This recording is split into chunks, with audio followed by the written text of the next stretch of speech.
Welcome back to ഗുഡി ഗുഡി vlogs. നമ്മൾ ഇന്ന് ഉണ്ടാക്കുന്ന ചക്ക വരട്ടിയതാണ്. അതിന് വേണ്ടിയിട്ട് കുക്കറിലേക്ക് നല്ല പഴുത്ത മധുരമുള്ള ചക്ക ഇതിലേക്ക് ഇട്ട് കൊടുക്കാം. ആവശ്യത്തിന് വെള്ളം കൂടിയും ചേർത്തിട്ട് അടച്ചു വയ്ക്കാം.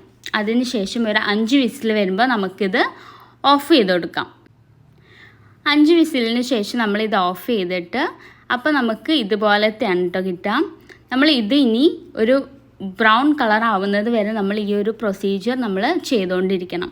നമ്മൾ 5 വിസിൽ ചെയ്യുമ്പം ഓഫ് ചെയ്യുക, വീണ്ടും ഇത് ഓൺ ചെയ്യുക, 5 വിസിൽ ചെയ്യുമ്പോൾ ഓഫ് ചെയ്യാം. ഇതുപോലെ ഒരു 6-7 തവണ ചെയ്ത് കഴിയുമ്പോഴേക്കും ഇതുപോലെ ഒരു ബ്രൗൺ കളറാവും. ഇനി ഇതിലേക്ക് കുറച്ച് വെള്ളം ഉണ്ടായിരിക്കും, അത് നമുക്ക് വറ്റിച്ച് കളയണം. അതിന് വേണ്ടിയിട്ട് നമുക്ക് ചീൻചട്ടിയിലേക്ക് ഈ ഒരു മിക്സ് നമുക്ക് ഇട്ട് നന്നായിട്ട് ഇളക്കി കൊടുക്കണം. ആ ഒരു വെള്ളം എല്ലാം വറ്റുന്നത് വരെ നന്നായിട്ട് മിക്സ് ചെയ്ത് കൊടുക്കണം.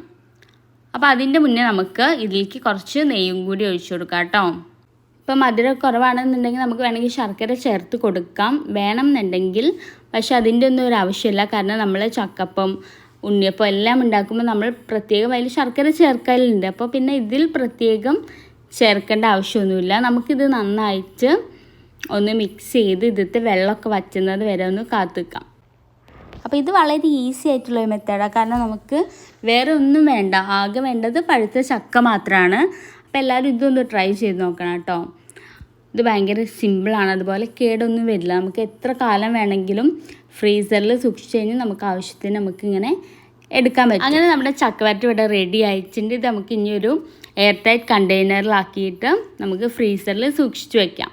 ഈ റെസിപ്പി നിങ്ങൾക്ക് ഇഷ്ടമായിട്ടുണ്ടെങ്കിൽ നമ്മുടെ ചാനൽ സബ്സ്ക്രൈബ് ചെയ്യുക, ലൈക്ക് ചെയ്യുക, കമൻറ്റ് ചെയ്യാം.